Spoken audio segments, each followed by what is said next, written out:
അസ്സലാമു അലൈക്കും. ഈ പരിപാടിയുടെ ഔപചാരികമായ ഉദ്ഘാടന കർമ്മം നിർവഹിക്കാനായി ബഹുമാന്യനായ ഡോക്ടർ പി ശിവദാസൻ, കാലിക്കറ്റ് യൂണിവേഴ്സിറ്റിയുടെ സിൻഡിക്കേറ്റ് മെമ്പറും ചരിത്ര വിഭാഗം തലവനും കൂടിയാണ്. അദ്ദേഹത്തെ വളരെ ആദരപൂർവ്വം ക്ഷണിക്കുന്നു. ബഹുമാനപ്പെട്ട യോഗ അധ്യക്ഷൻ ബഹുമാനായ ശ്രീ AP അബ്ദുൽ സമദ് സാഹിബ്, വിശിഷ്ടാതിഥി ശ്രീമാൻ ആര്യടൻ ഷൗക്കത്ത്, വേദിയിലും സദസ്സിലുമായിരിക്കുന്ന ബഹുമാന്യരെ, പ്രിയ സഹോദരീ സഹോദരന്മാരെ, ഈ സ്ഥാപനത്തെ സംബന്ധിച്ചിടത്തോളം അതിൻ്റെ പ്രവർത്തന ചരിത്രത്തിലെ ഏറ്റവും പ്രധാനപ്പെട്ട ഒരു അക്കാദമിക കാര്യപരിപാടിയാണ് ഇന്ന് ഇവിടെ ആരംഭിച്ചിരിക്കുന്നത്. അത്തരത്തിലുള്ളൊരു അക്കാദമിക പരിപാടി നടത്തുമ്പോൾ സാധാരണഗതിയിൽ നാം ശാസ്ത്ര സാങ്കേതിക വിഷയങ്ങളുമായി ബന്ധപ്പെട്ട എന്തെങ്കിലുമാണ് സാധാരണ ചെയ്യാറുള്ളത്. അതിൽ നിന്ന് വ്യത്യസ്തമായി നമ്മുടെ നാടിൻ്റെ ചരിത്രം, സാംസ്കാരിക ജീവിതം, ഇതുമായി ബന്ധപ്പെട്ട ഒരു വിഷയം ഏറ്റെടുത്തുകൊണ്ട് 2 ദിവസങ്ങളിലായി അക്കാദമികമായിട്ടുള്ളൊരു സെമിനാർ സംഘടിപ്പിക്കുക എന്ന് പറയുന്നത് ഏറ്റവും പ്രധാനപ്പെട്ടതാണ്. പക്ഷെ അത് ചെയ്യുമ്പോൾ ഈ നാട്ടിലെ ജനങ്ങൾക്ക് ഈ സ്ഥാപനത്തിൻ്റെ പടി കടന്ന്, അതിൻ്റെ മതിൽ കടന്ന്, ഇതിന് ചുറ്റും ജീവിക്കുന്ന, ഈ നാട്ടിൽ ജീവിക്കുന്ന ആളുകൾക്ക് കൂടി പ്രയോജനപ്പെടുന്ന തരത്തിൽ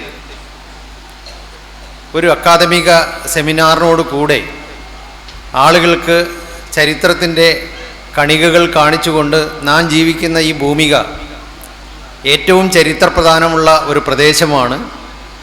നിരവധി പോരാട്ടങ്ങളിലൂടെയും ചെറുത്തുനിൽപ്പുകളിലൂടെയാണ് നാം നമ്മുടെ ഇന്നത്തെ ജീവിതം ചിട്ടപ്പെടുത്തിയെടുത്തിരിക്കുന്നത്.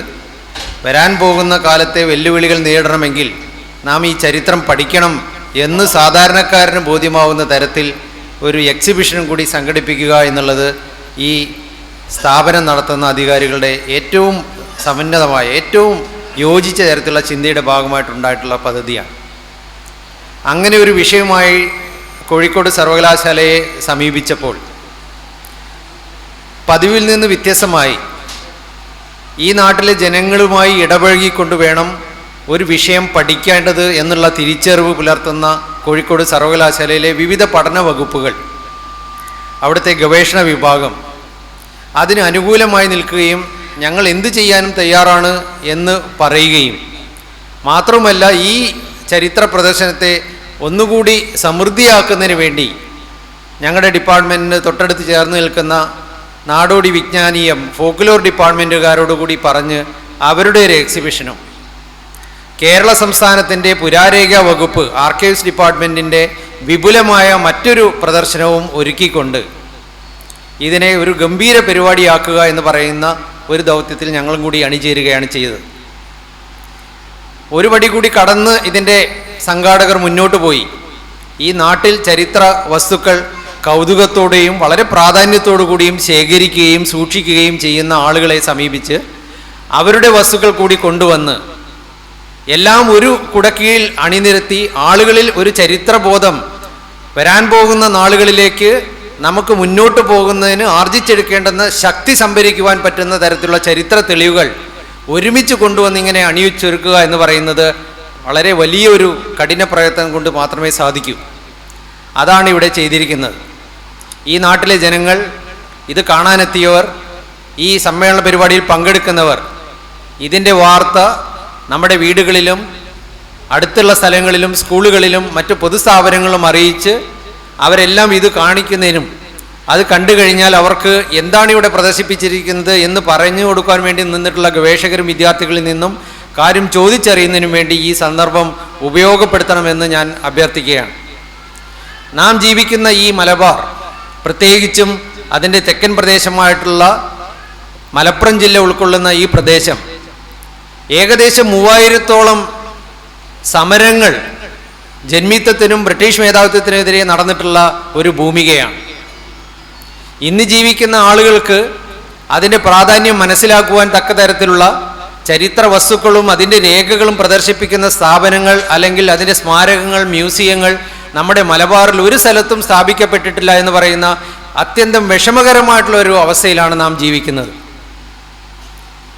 മലബാറിലെ ജന്മിത്ത സാമ്രാജ്യത്വ വിരുദ്ധ പോരാട്ടത്തിൻ്റെ ഓരോ കണ്ണീരിൽ കുതിഞ്ഞ കഥകൾ കേട്ട് കഴിഞ്ഞാൽ ഈ നാട്ടിലാണോ, ഇത്രയും പവിത്രമായൊരു ഭൂമിയിലാണോ നാം ജീവിക്കുന്നത് എന്ന് ഏതൊരാളെയും ആത്മാഭിമാനം കൊള്ളിക്കുന്ന അവസ്ഥ നമുക്ക് സംജാതമാവും. ബ്രിട്ടീഷുകാരെ സംബന്ധിച്ചിടത്തോളം ഈ പ്രദേശം എന്ന് പറയുന്നത് അവർക്ക് തീരാ തലവേദനയായിരുന്നു. ആ തലവേദന എന്ന് പറയുന്നത് ചുണക്കുട്ടന്മാരായിട്ടുള്ള, ദേശാഭിമാനികളായിട്ടുള്ള, സാധാരണക്കാരായിട്ടുള്ള തൊഴിലാളികളും കർഷകരും ഈ സാമ്രാജ്യത്വ മേൽക്കോയ്മയെ അംഗീകരിക്കുവാൻ തയ്യാറായിരുന്നില്ല എന്ന് പറയുന്ന മനോവികാരമാണ്. ആ മനോവികാരം അവർ സാമ്രാജ്യത്വത്തിൻ്റെ അന്ത്യനാളുകൾ വരെ ഉയർത്തിപ്പിടിച്ചതുകൊണ്ടാണ് മലബാർ എന്ന് പറയുന്ന പ്രദേശം ബ്രിട്ടീഷുകാർക്ക് തലവേദനയായി മാറിയത്. ബ്രിട്ടീഷുകാരുടെ രേഖകളിൽ മലബാറിനെ കുറിച്ച് സൂചിപ്പിച്ചിരിക്കുന്നത് അയർലാൻഡ് ഓഫ് മദ്രാസ് പ്രസിഡൻസി എന്നാണ്. കാരണം ബ്രിട്ടൻ എന്ന് പറയുന്ന രാജ്യം 3 ദ്വീപുകൾ കൂടി ചേർന്നതാണ്: സ്കോട്ട്ലൻഡ്, അയർലൻഡ്, ഇംഗ്ലണ്ട്. ഇംഗ്ലണ്ടിൻ്റെ മേധാവിത്വമാണ് ഈ 3 ദ്വീപുകളിലും നിലനിൽക്കുന്നത്. പക്ഷേ ഈ ഇംഗ്ലണ്ടുകാരൻ്റെ മേധാവിത്വത്തെ അയർലൻഡ് എന്ന് പറയുന്ന ഒരു കൊച്ചു ദ്വീപ് ഒരിക്കലും അംഗീകരിക്കാറില്ല. അതുകൊണ്ട് അയർലൻഡ് എന്നും അവർക്ക് തലവേദനയാണ്. ഈ തലവേദന ഉള്ളത് കൊണ്ട് ബ്രിട്ടീഷുകാരൻ ഇവിടെ വന്നപ്പോഴും അതേ തലവേദനയുടെ ഒരു റിപ്ലിക്ക മോഡൽ നമ്മുടെ മലബാറിൽ, ഇന്ത്യയിൽ കാണുകയാണ്. അതാണ് നമ്മുടെ മലബാറിലെ നിരന്തരമായി നടന്നിട്ടുള്ള ബ്രിട്ടീഷുകാർക്കെതിരെ നടന്നിട്ടുള്ള ഈ ചെറുത്തുനിൽപ്പെന്ന് പറയുന്നത്. ഈ ചെറുത്തുനിൽപ്പിൻ്റെ നിരവധി തെളിവുകൾ നമ്മുടെ ഈ മണ്ണിൽ അലിഞ്ഞു കിടപ്പുണ്ട്. ഈ തെളിവുകളെല്ലാം ശേഖരിച്ച് നാം ഉന്നതമായിട്ടുള്ള ഗവേഷണ ഗ്രന്ഥങ്ങൾ നടത്തേണ്ടതിൻ്റെ കാലം അതിക്രമിച്ചു കഴിഞ്ഞു. ഇതുവരെ നടന്ന പഠനങ്ങളൊക്കെ തെറ്റായിരുന്നു എന്നുള്ളതല്ല, അതിൻ്റെ പുതിയ രീതിശാസ്ത്രത്തിൻ്റെ പിൻബലത്തോടു കൂടി മനുഷ്യജീവിതത്തെ അതിൻ്റെ പ്രയാസങ്ങളിൽ നിന്ന് രക്ഷിക്കുന്ന തരത്തിലുള്ള ഗവേഷണ പ്രബന്ധങ്ങൾ നമ്മുടെ മുമ്പിൽ ഉണ്ടാവേണ്ടതായിട്ടുണ്ട്. ആ ഗവേഷണ പ്രവർത്തനം നടത്തേണ്ടുന്ന സർവകലാശാല 4 ചുമരുകൾക്കുള്ളിൽ നിന്നുകൊണ്ട്, ഒരു ക്ലാസ് മുറിയിൽ ഇരുന്നുകൊണ്ട്, ഒരു AC മുറിയിൽ ഇരുന്നുകൊണ്ട് നടത്തേണ്ടതല്ല ഗവേഷണം എന്ന് പറയുന്നത്. ആ ഗവേഷണം താഴെത്തട്ടിലേക്ക് വരണം. അവിടെ നടത്തുന്ന ഗവേഷണത്തിൻ്റെ ഫലങ്ങൾ ജനങ്ങളിലേക്ക് ഇറങ്ങിച്ചെല്ലണം. ജനങ്ങളുടെ ജീവിതവുമായി ഇത് സമരസപ്പെട്ടു പോകുന്നുണ്ടോ എന്നറിയണം. അതുകൊണ്ട് സർവകലാശാലകളുടെ മതിലുകളും വാതിലുകളും ചുമരുകളും തകർക്കേണ്ടതായിട്ടുണ്ട്. അത് ജനങ്ങളിലേക്ക് ഇറങ്ങേണ്ടതായിട്ടുണ്ട്. ഒരു മലബാറിൻ്റെ സർവകലാശാല നിലനിൽക്കുന്നത് ഈ മലബാറിൻ്റെ ജീവിതത്തിന് എന്ത് ചെയ്തു എന്നുള്ള ഒരു കണക്കെടുപ്പ് നടത്തി കഴിഞ്ഞാൽ നമുക്കതിൻ്റെ പ്രവർത്തനത്തെ വിലയിരുത്താൻ സാധിക്കും. മലബാർ കലാപത്തിൻ്റെ 100ാം വാർഷികത്തിലേക്ക് നാം അടുക്കാൻ പോകുന്നു. മലബാർ കലാപത്തിൻ്റെ നാനാവശങ്ങളെക്കുറിച്ച് നമുക്ക് എന്ത് പഠിക്കാൻ സാധിച്ചു എന്ന് ചോദിച്ചാൽ ഇപ്പോഴും നാം ബ്രിട്ടീഷുകാർ തയ്യാറാക്കിയ രേഖകളിൽ ചുറ്റിക്കറങ്ങി നിൽക്കുക. നമുക്ക് പുരാരേഖ വകുപ്പ് എന്ന് പറയുന്ന സ്ഥാപനമുണ്ട്. ആ സ്ഥാപനത്തിലെ രേഖകളെല്ലാം ബ്രിട്ടീഷുകാർ തയ്യാറാക്കിയതാണ്. അവിടെ മാപ്പിള എന്ന് പറയുന്ന സാധാരണക്കാരടങ്ങുന്ന, പൊതുജനങ്ങളടങ്ങുന്ന ഒരു സമൂഹത്തെ ബ്രിട്ടീഷുകാർ രേഖപ്പെടുത്തിയിരിക്കുന്നത് ക്രിമിനൽ കമ്മ്യൂണിറ്റി എന്ന പേര് വെച്ചുകൊണ്ടാണ്. ബ്രിട്ടീഷ് ഭരണത്തിൻ്റെ ഒരു പ്രധാനപ്പെട്ട ലക്ഷ്യം, ഒരു സ്ഥലത്ത് ഭരണം ചെന്ന് കഴിഞ്ഞാൽ അവർ ആദ്യം കണ്ടെത്തുക നമ്മളെ എതിർക്കാനുള്ള ഒരു സമൂഹം ഏതാണ് എന്ന് കണ്ടെത്തലാണ്. Identification of the criminal tribe. അവരെ ക്രിമിനൽ എന്നാ വിളിക്കുക. ഒരു കുഞ്ഞുകുട്ടി മാപ്പിളക്കുട്ടിയിൽ ജനിച്ചാൽ ആ കുട്ടിയെയും ക്രിമിനൽ കുട്ടി എന്നാണ് വിളിക്കുക. കാരണം ബോൺ ക്രിമിനൽസ് ആണ് അവർ നിരന്തരമായി അവൻ്റെ രക്തത്തിൽ അലിഞ്ഞിട്ടുണ്ട് ബ്രിട്ടീഷുകാരനെ എതിർക്കുക എന്ന് പറയുന്ന സ്വഭാവം എന്നുള്ളത് കൊണ്ട് മാപ്പിളമാരെ മുഴുവൻ ക്രിമിനൽ വർഗ്ഗക്കാരായിട്ടാണ് അവർ കണ്ടിരുന്നത്. അതുകൊണ്ട് ഈ വർഗത്തെ തുടച്ചു നീക്കുക എന്ന് പറയുന്ന ഒരു ആത്യന്തിക ലക്ഷ്യം ബ്രിട്ടീഷുകാർക്കുണ്ടായിരുന്നു. ഞങ്ങൾ തയ്യാറാക്കിയിട്ടുള്ള വാഗൺ കൂട്ടക്കൊലയെക്കുറിച്ച്, നമ്മൾ വാഗൺ ട്രാജഡി എന്നാണ് പറയുക. അങ്ങനെ പറയരുത്. കാരണം അതൊരു പ്രകൃതി ദുരന്തമല്ല. ബോധപൂർവം ഇത് ചത്തുപോവാണെങ്കിൽ ചത്തുപോട്ടെ എന്ന് പറഞ്ഞുകൊണ്ട് അടച്ചിട്ട വാഗണിലേക്ക് 100 പേരെ ഇടിച്ചിട്ട് കയറ്റിയതാണ്. അങ്ങനെ ആ ഇടിച്ചിട്ട ആ വാഗൺ വൈകുന്നേരം 7:30 തിരൂരിൽ നിന്ന് യാത്ര തുടങ്ങി രാത്രി 12:30 ആകുമ്പോഴേക്കും അത് പോത്തന്നൂരിൽ ചെന്ന് തുറക്കുമ്പോഴേക്കും അതിലെ ഏകദേശം 70% ആളുകൾക്ക് ജീവൻ അറ്റുപോയിട്ടുണ്ട്. 53ഓളം പേരാണ് തുറന്നപ്പോൾ മരിച്ചു വീണിട്ടുള്ളത്. ബാക്കിയുള്ളവരെ ആശുപത്രിയിലേക്ക് കൊണ്ടുപോകുമ്പോൾ ജയിലിലേക്കാക്കുമ്പോൾ അങ്ങനെയാണ് 70 പേര് മരിക്കുന്നത്. അതുകൊണ്ട് ഒരു നര സമൂഹത്തെ, ഒരു മനുഷ്യവർഗത്തെ തുടച്ചു നീക്കുക എന്ന് പറയുന്നതിന് ഇംഗ്ലീഷ് പറയുന്ന പോലെ നമ്മൾ ജനോസൈഡ് എന്ന് പറയും. അതായിരുന്നു അവർ ചെയ്തുകൊണ്ടിരുന്നത്. 921 ശേഷം പിന്നീടുള്ള വർഷങ്ങളിൽ മലബാറിലെ ജനത അനുഭവിച്ച ദുരിതപൂർണമായ ജീവിതം നോക്കിയാൽ ആൺവർഗത്തെ, മജ്ജയും മാംസവുമുള്ള ആരോഗ്യമുള്ള ആൺവർഗത്തെ മുഴുവൻ ഇവിടെ നിന്ന് മാറ്റി എന്നുള്ളത് നമുക്ക് കാണാൻ സാധിക്കും. ഈ ദുരന്തത്തിൻ്റെ ഭാഗമായി സ്ത്രീകൾക്കും കുട്ടികൾക്കും വന്നിട്ടുള്ള മനോനില തെറ്റിയതിനെ പറ്റി ബ്രിട്ടീഷുകാരുടെ സെൻസസ് റിപ്പോർട്ടിൽ പറയുന്നത് ദക്ഷിണേന്ത്യയിൽ ഏറ്റവും കൂടുതൽ മനോരോഗികളുള്ള പ്രദേശം മലബാറാണെന്നാണ്. അതിന് കാരണം എന്താ?